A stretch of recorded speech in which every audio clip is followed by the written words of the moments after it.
جب مر گئی اونٹنی، اللہ تبارک و تعالیٰ کی وہ اونٹنی جب مر گئی تو حضرت صالح علیہ السلام کی قوم پر رب کریم نے زلزلہ بھیجا.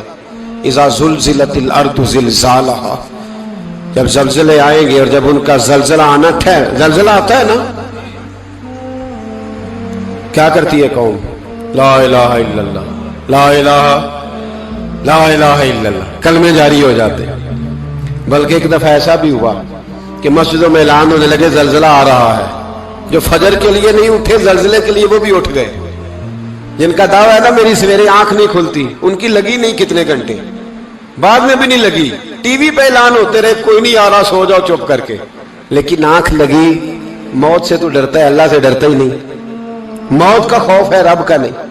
زلزلہ آیا، ساری قوم تباہ ہو گئی. بتاؤ اگر ناقت اللہ کی گستاخی ہو تو اللہ ناراض ہو جاتا ہے، اور اگر اولیاء اللہ کی ہو، اگر اولیاء اللہ کی ہو تو رب ناراض نہیں ہوتا. شرم نہیں آتی لوگوں کو داتا صاحب کی بے ادبی کرتے ہیں، شرم نہیں آتی لوگوں کو غوث اعظم کی گستاخی کرتے ہیں، حیا نہیں آتی جنہوں نے دین پھیلایا ان کی بے ادبی. میں درد سے کہتا ہوں، رو کے کہتا ہوں، اور اگر کلیجہ پھٹ سکے تو میں دکھاؤں زخم کتنے.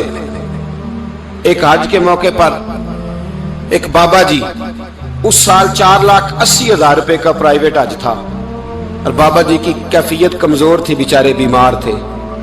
اس کے باوجود وہ گئے. بوڑھے آدمی، جا کے بیٹھیے، بزرگ، اور کتنی مشکل ہے وہاں منا، مزدلفہ، عرفات، طواف زیارت، کتنا مشکل کام ہے طواف زیارت کرنا، طواف وداع کرنا. کس کٹھن سے حج کیا، بڑھاپے میں پیسے بھی لگائے. اور جب وہ روضہ رسول پہ گئے صلی اللہ، اور انہوں نے جا کے نبی پاک صلی اللہ علیہ وسلم کے روزے کی طرف منہ کر کے درود شریف پڑھا تو ایک ملا نے اٹھ کے کہہ دیا تو مشرک ہے. تو میری روح کانپی. میں نے کہا تجھے شرم نہیں آئی، حیا نہیں آئی؟ اس کی عمر دیکھ، کس بڑھاپے میں کہاں سے چلا، کہاں آیا. یہ مشرک ہوتا تو کسی مندر میں جاتا، یہ مشرک ہوتا تو کسی گرجے میں جاتا. یہ مشرک نہیں، یہ مومن ہے. اور یہ وہ والا مومن ہے جس کے سینے میں دل جب دھڑکتا ہے تو خالی دھڑکتا نہیں، ساتھ وہ محمد عربی پہ درود و سلام بھی پڑھتا ہے. شرم نہیں آتی لوگوں کو؟ اتنی بڑی گستاخی کرتے. جو روزہ رسول پہ آیا مشرک ہے. میں نے تو ایک مولوی کو صاف صاف کہا تھا، میں نے کہا اگر میں مشرک ہوں تو نکالو، مشرک کا داخلہ تو یہاں ویسے ہی منع ہے. شرم نہیں آتی؟ اپنی زبان کا ایک پاس کرو کچھ. اتنا ظلم، اتنی بڑی فرقہ واریت امت میں، اتنا امت کو تقسیم کرتے ہو، تمہیں شرم نہیں آتی؟ جہاں سے اتحاد کا پیغام دینا چاہیے وہاں سے تم لوگوں کو فرقے کا پیغام دیتے ہو، ایک مقصود فرقے کی تبلیغ کرتے ہو. خدا را، تو میں کہہ رہا ہوں ناقت اللہ کی بے ادبی پہ عذاب آتا ہے تو اولیاء اللہ کی بے ادبی پہ نہیں آتا. داتا صاحب ساری زندگی تبلیغ کرتے رہے، ایک آدمی نے اٹھ کے کہہ دیا جناب وہ تو شرک کا اڈا ہے، تو رب کریم ناراض نہیں ہوتا ان باتوں سے؟ ہمیں خیال کرنا چاہیے، اللہ سے ڈرنا چاہیے. ان چیزوں سے عذاب آتا ہے اور آ رہا ہے. اللہ تعالی ہمیں محفوظ فرمائے.